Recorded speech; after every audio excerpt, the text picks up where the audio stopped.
the hardest thing you're going to have to face. Ultimately, what do problems do? Ultimately, they bring you to a point of realizing you have no power to do anything about them.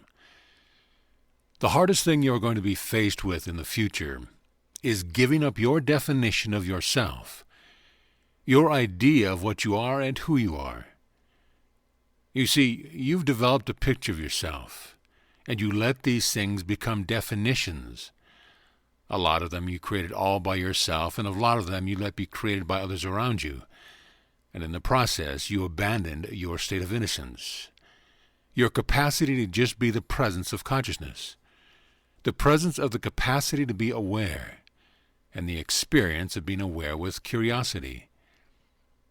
As each of you provided further and further definition to yourself, you ceased being curious about who you were, and you thereby abandoned the ever-present threshold of newness and innocence. And sometimes when life forces you to look outside of the box you have created for yourself, the picture of yourself that you are devoted to, well, you feel threatened and you feel afraid. When, if you were still in your state of innocent curiosity, you would embrace, examine, explore, try out, experiment with the newness that you are being invited to explore. Your greatest problem is that you think you are what you think you are. But you are not responsible for your existence. The realization of this and the conscious embrace of it brings a perspective into your life, into your conscious experience, that literally allows you the means of escaping the definitions that you've given yourselves. You think you are doing things. You are the author. You are the authority. You are dreaming a dream. You are existing in a state of partial consciousness because you didn't provide yourself the capacity to be conscious or to have a conscious experience of any kind. You've got to remember that something else is being you right now. And the biggest problem you're going to have is learning to be attentive to this beingness that is being you, so that you can begin to draw your definitions of yourself from it rather than your intellect or other people's opinions. There is something responsible for your existence. This something you call God. There's a partnership that exists, a relationship that exists between you and that which is responsible for your existing.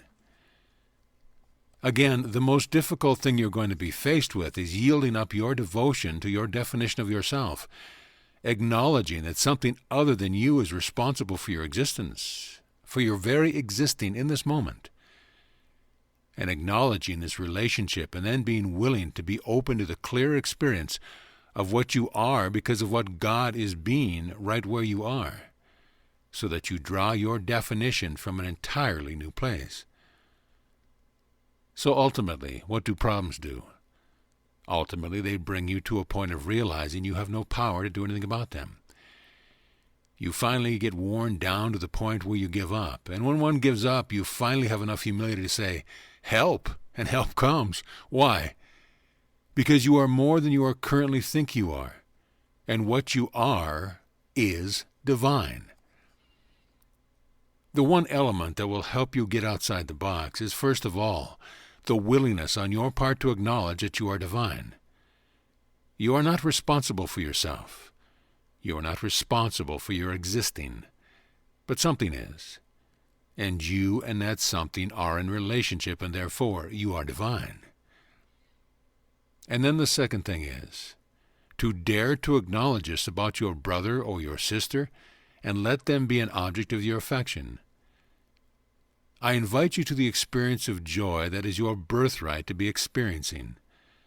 I invite you to open up to the realm of extending love minus a shield around you, and I invite you to begin to abandon defense as a standardized mode of existence. This means it will have to be a shift from getting to giving. Stop using your divine mind, your divine capacities to block the kingdom of heaven from your sight, because you have decided where you are is not the kingdom of heaven.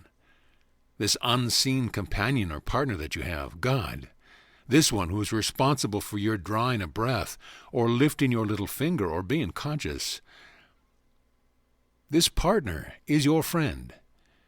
This partner is constantly pouring out a blessing to you, a blessing of existence that is undivided, therefore unconflicted, an existence of joy and love that can only be experienced by you as an utter compassion as you are abandoning your commitment to your lousy definition of yourself. And those of your brothers and sisters who are awake stand with you in joyous and compassionate and loving support of you as you dare to shift from defense to love.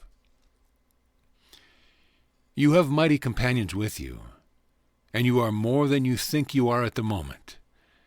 There is a partner who is being you with all the fullness of his being, who is extending to you the capacity to experience invulnerability, who is extending a conscious experience of joy because it's the nature of being, so that the experience of joy isn't dependent upon circumstance.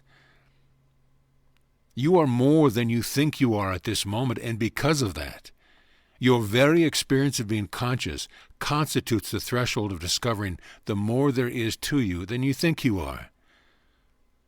But you're going to have to grab hold of that. And so it is.